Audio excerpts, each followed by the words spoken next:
Le dimanche 5 novembre 2023, la population togolaise a appris, sans surprise aucune, la nouvelle relative au détournement massif de deniers publics orchestré par l'un des ministres pasteurs du gouvernement illégitime de Faure Gnassingbé, M. Kodzo Adedze. Le ministre du Commerce devenu ministre de l'Habitat, et en même temps pasteur, homme de Dieu, a vu sa maison, située à Covier dans la préfecture d'Ozio, visitée par un voleur qui aurait emporté près de 400 millions de CFA selon plusieurs sources. Cette pratique de détournement de fonds publics est la marque de fabrique de ce gouvernement qui privilégie les intérêts privés au détriment de l'intérêt supérieur de la nation. La misère, la souffrance et le calvaire que vit chaque Togolais ne sont que les fruits de la corruption et des détournements de deniers publics reconnus par Faure Gnassingbé depuis la commémoration du 27 avril 2012 sans qu'aucune mesure efficace ne soit déployée pour éradiquer ce cancer des finances publiques. Le peuple togolais est sacrifié sur l'autel de la gouvernance surannée de la coterie des prédateurs caractérisée par l'impunité, l'injustice,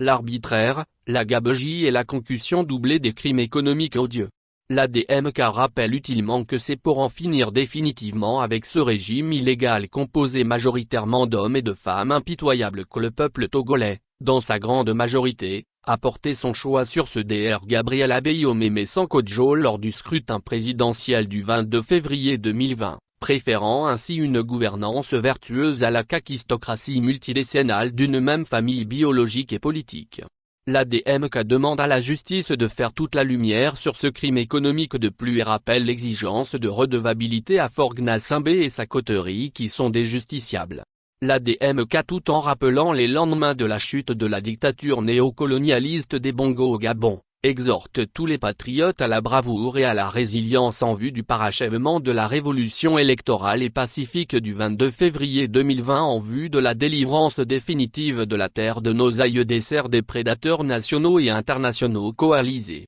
L'ampleur de la détresse nationale et de la déshumanisation de nos populations ne tolère guère quelques crimes financiers au moment où les fonds publics détournés pourraient servir ne serait-ce qu'à l'adduction d'eau potable qui manque cruellement sur toute l'étendue du territoire national condamnant ainsi, bien de nos compatriotes à la survie et à de multiples maladies. C'est pourquoi l'ADMK lance un vibrant appel à la mobilisation nationale pour une chaîne de prière de 3 jours sur toute l'étendue du territoire national et dans la diaspora à compter du samedi 11 novembre au lundi 13 novembre 2023 en vue de la délivrance définitive de la terre de nos aïeux des forces obscures, et de l'émergence glorieuse du Togo hors de l'humanité. Faisons ensemble de la souveraineté intégrale du Togo, sitôt, notre raison d'être, fait à Lomé, le 6 novembre 2023. Le coordinateur général de la DMK, Paul Missiabeto. Mots-clés, Faure Gnassingbé.